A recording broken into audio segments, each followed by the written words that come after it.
Hi hello friends, good morning. Actually ಈಗ time ಬಂದುಬಿಟ್ಟು 6 ಗಂಟೆ ಆಗಿದೆ. ಸೊ ಬಿಸಿನೀರನ್ನ ಫಸ್ಟು ಕೆಟಲಲ್ಲಿ ಕಾಯ್ಸೋಕೆ ಇಟ್ಬಿಟ್ಟು ಮತ್ತು ಹಾಲನ್ನ ಕಾಯ್ಸೋಕೆ ಇಡ್ತಾಯಿದ್ದೀನಿ. ಸೊ ಅದು ಹಾಲು ಕಾಯೋಷ್ಟೊತ್ತಿಗೆ ಇಲ್ಲಿ ನಾನು ರಾತ್ರಿಯೇ ಬಾದಾಮನ್ನ ನೆನೆಸಿ ಇಟ್ಟಿದ್ದೆ. ಬಾದಾಮಿ ಮತ್ತು ದ್ರಾಕ್ಷಿ ಅದನ್ನು ಚಿಪ್ಪೆನ ತಕ್ಕೊಳ್ತಾ ಇದ್ದೀನಿ. ಯಾಕಂದರೆ ಬಾದಾಮು ದ್ರಾಕ್ಷಿ ತಿನ್ನೋದ್ರಿಂದ ಹೆಲ್ತ್ಗೆ ತುಂಬಾ ಬೆನಿಫಿಟ್ ಇದೆ. ಸೊ ಅದಾದಮೇಲೆ ಇವತ್ತು ಬ್ರೇಕ್ಫಾಸ್ಟಿಗೆ ಏನು ಮಾಡೋಣ ಅಂತ ಅಂದ್ಕೊಂಡು ನಾನು ಆಲೂ ಪರೋಟ ಮಾಡೋಣ ಅಂದ್ಕೊಂಡು ಆಲೂಗಡ್ಡೆ ಮತ್ತು ಇದು ಬಂದುಬಿಟ್ಟು ಆಲೂಗಡ್ಡೆ ಥರನೇ ಇರುತ್ತೆ. ಸೊ ಅದನ್ನು ಕಟ್ ಮಾಡಿಕೊಂಡು ಕುಕ್ಕರಲ್ಲಿ ಇಟ್ಕೊಂಡು ಬೇಯಿಸ್ಕೊತಾ ಇದ್ದೀನಿ. ಅದು ಬೇಯೋಷ್ಟು ವಿಜಿಲ್ ಆಗೋಷ್ಟರಲ್ಲಿ ಇಲ್ಲಿ ಗೋಧಿ ಹಿಟ್ಟನ್ನ ಕಲಿಸ್ಕೊಂಡು ರೆಡಿ ಮಾಡ್ಕೊತೀನಿ. ಅದು ಅಲ್ಲದೆ ಮತ್ತು ನನ್ನ ಮಗ ಬೆಳಗ್ಗೆ ಏನೂ ತಿನ್ನೋದಿಲ್ಲ, ಹಾಲೊಂದು ಕುಡಿತಾನೆ. ಅದರಿಂದ ಅದ್ರ ಜೊತೆಗೆ ಒಂದು ಸ್ವಲ್ಪ ಚಾಕೋಸ್ನ ಹಾಕ್ಕೊಡ್ತೀನಿ. ಸೊ ಅದಕ್ಕೆ ಹಾಲಲ್ಲಿ ಹಾಕಿ ನೆನೆಸಿಟ್ರೆ ಅವ್ನು ಎದ್ದೇಳೋ ಅಷ್ಟೊತ್ತಿಗೆ ಅದು ನೆಂದಿರುತ್ತೆ. ಸೊ ಅಲ್ಲಿ ಕುಕ್ಕರ್ ವಿಜಿಲ್ ಆಗೋಷ್ಟೊತ್ತಿಗೆ ಇಲ್ಲಿ ಗೋಧಿ ಹಿಟ್ಟನ್ನ ರೆಡಿ ಮಾಡ್ಕೊತಾ ಇದ್ದೀನಿ ಪರೋಟಾಗೆ. ಸೊ ಗೋಧಿ ಹಿಟ್ಟು ಕಲಿಸ್ಕೊಂಡಿದ್ದಾದಮೇಲೆ ಸೊ ಅದನ್ನು ಒಂದು 5 ಮಿನಿಟ್ಸ್ ಹಾಗೆ ಬಿಟ್ಟರೆ ಅದು ಚೆನ್ನಾಗಿ ನಾದ್ಕೊಳುತ್ತೆ. ಸೊ ಅದು ಆಗೋ ಅಷ್ಟೊತ್ತಿಗೆ ಇಲ್ಲಿ ಕುಕ್ಕರ್ ಕೂಡ ವಿಜಿಲ್ ಆಗೋಗಿತ್ತು. ಆಫ್ ಮಾಡಿದ್ದೀನಿ. ಮತ್ತೀಗ ಅದಕ್ಕೆ ಬೇಕಾದಂಥ ನಮಗೆ ಸ್ಟಫಿಂಗ್ ಏನು ಬೇಕಲ್ಲ, ಅದಕ್ಕೆ ಈರುಳ್ಳಿ, ತರಕಾರಿ ಏನೇನು ಬೇಕೋ ಅದನ್ನು ಕಟ್ ಮಾಡ್ಕೊತಾ ಇದ್ದೀನಿ. ಸೊ ಈರುಳ್ಳಿ ಬಂದುಬಿಟ್ಟು ನಾವು ಈ ಥರ ಮಧ್ಯಕ್ಕೆ ಕಟ್ ಮಾಡಿಕೊಂಡು ಚಿಪ್ಪೆ ಬಿಡಿಸ್ಕೊಳೋದ್ರಿಂದ ತುಂಬ ಈಸಿ ಆಗುತ್ತೆ ಮತ್ತು ಫಾಸ್ಟಾಗೂ ಕೂಡ ಮಾಡ್ಕೋಬೋದು. ಸೊ ಅದಕ್ಕೆ ನಾನು ಈ ಟ್ರಿಕ್ನ ಯೂಸ್ ಮಾಡ್ತೀನಿ. ನೀವು ಟ್ರೈ ಮಾಡಿ ನೋಡಿ. ಈ ಥರ ಮಾಡೋದ್ರಿಂದ ಫಾಸ್ಟಾಗಿ ಈರುಳ್ಳಿನ ಕಟ್ ಮಾಡ್ಬೋದು. ಸೊ ಅಷ್ಟೊತ್ತಿಗೆ ನನ್ನ ಮಗ ಎದ್ದ. ಅವನಿಗೆ ಬಿಸಿನೀರು ಮತ್ತು ಬಾದಾಮಿ ದ್ರಾಕ್ಷಿ ಕೊಟ್ಬಿಟ್ಟು ಬಂದು ಮತ್ತು ನಾನು ಆನಿಯನ್ ಚಾಪರಲ್ಲಿ ಆನಿಯನ್ನ ತುಂಬ ಸಣ್ಣದಾಗಿ ಚಾಪ್ ಮಾಡ್ಕೊಂಡಿದ್ದೀನಿ. ಯಾಕೆಂದರೆ ಕಟ್ ಮಾಡೋದ್ರಿಂದ ಆನಿಯನ್ನು ದಪ್ಪ ಇರುತ್ತೆ.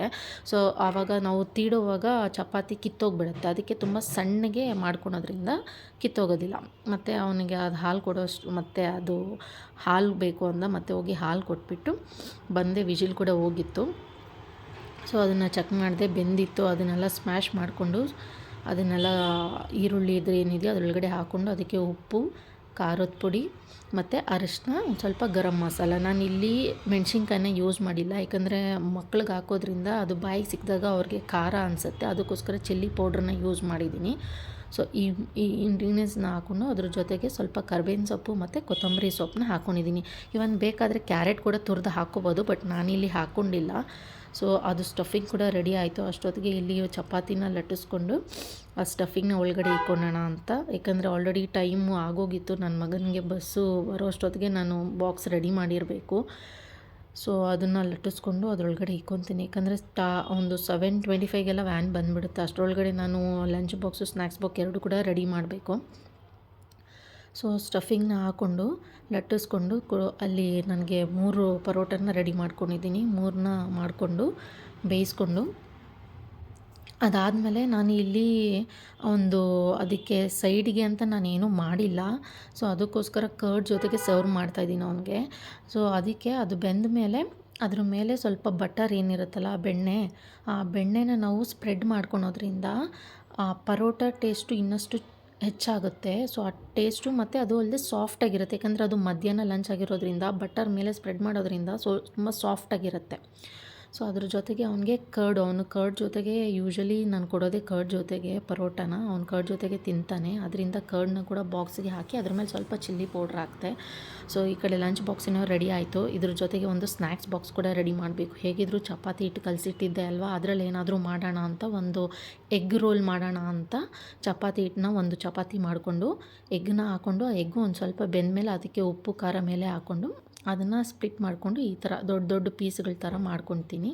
ಅದಾದಮೇಲೆ ಚಪಾತಿನ ಬೇಯಿಸ್ಕೊಂಡು ಅದಕ್ಕೆ ಆನಿಯನ್ನು ತುಂಬ ಚಿಕ್ಕ ಚಿಕ್ಕದಾಗಿ ಆನಿಯನ್ನ ಕಟ್ ಮಾಡಿಕೊಂಡು ಆನಿಯನ್ನ ಮೇಲೆ ಹಾಕ್ಕೊಂಡು ಅದಕ್ಕೆ ನಾವು ಆ ಟೇಸ್ಟ್ ಕೊಡೋದಕ್ಕೆ ಇವಾಗ ನಾವು ಹೊರಗಡೆ ಯಾವುದೇ ರೋಲ್ ತಿಂದ್ರೂ ಯೂಶ್ವಲಿ ನಮಗೆ ರೋಲಲ್ಲಿ ಮಯಾನೀಸು ಮತ್ತು ಸಾಸು ಇದನ್ನೆಲ್ಲ ಹಾಕ್ತಾರಲ್ವ, ಅದೇ ಥರ ನಾನು ಕೂಡ ಆನಿಯನು ಅದ್ರ ಜೊತೆಗೆ ಸ್ವಲ್ಪ ಮಯಾನೀಸು ಮತ್ತು ಸಾಸು ಇದನ್ನೆಲ್ಲ ಹಾಕ್ಕೊಂಡ್ರೆ ನಮಗೆ ಆಲ್ಮೋಸ್ಟ್ ಅದೇ ಟೇಸ್ಟ್ ಕೂಡ ಸಿಗುತ್ತೆ. ಸೊ ಅದ್ರ ಮೇಲೆ ಎಗ್ ಏನು ಮಾಡಿದ್ನಲ್ಲ ಅದನ್ನು ಹಾಕ್ಕೊಂಡು ಅದನ್ನು ಬಟರ್ ಇರುತ್ತಲ್ಲ, ಮತ್ತು ಬಟರ್ನ ಲಾಸ್ಟಲ್ಲಿ ಸ್ಪ್ರೆಡ್ ಮಾಡ್ಕೊತಾ ಇದ್ದೀನಿ. ಯಾಕಂದರೆ ಅದು ರೋಲ್ ಮಾಡಿದಾಗ ಓಪನ್ ಆಗದೆ ಇರಲಿ ಅಂತ ಬಟರ್ನ ಲಾಸ್ಟಲ್ಲಿ ಸ್ಪ್ರೆಡ್ ಮಾಡ್ಕೊತಾ ಇದ್ದೀನಿ.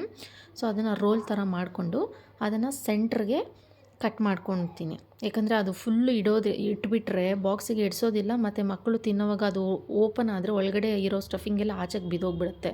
ಸೊ ಅದರಿಂದ ಅದನ್ನು ಸೆಂಟ್ರ್ ಕಟ್ ಮಾಡ್ಕೊಂಡು 2 ಪೀಸ್ ಮಾಡಿಕೊಂಡ್ರೆ ಅವ್ರಿಗೆ ತಿನ್ನೋದಕ್ಕೂ ಈಸಿ ಇರುತ್ತೆ, ಚೆನ್ನಾಗೂ ಇರುತ್ತೆ. ಈಗ ಸ್ನ್ಯಾಕ್ಸ್ ಬಾಕ್ಸ್ ಕೂಡ ರೆಡಿ ಆಯಿತು. ಈಗ ಪ್ಯಾಕ್ ಮಾಡ್ತಾಯಿದ್ದೀನಿ. ಸೊ ಇದು ನನ್ನ ಇವತ್ತಿನ ಬ್ಲಾಗು. ಮತ್ತೆ ಮುಂದಿನ ಬ್ಲಾಗಲ್ಲಿ ಸಿಗ್ತೀನಿ. ಅಲ್ಲಿವರೆಗೂ ಥ್ಯಾಂಕ್ ಯು. Bye bye.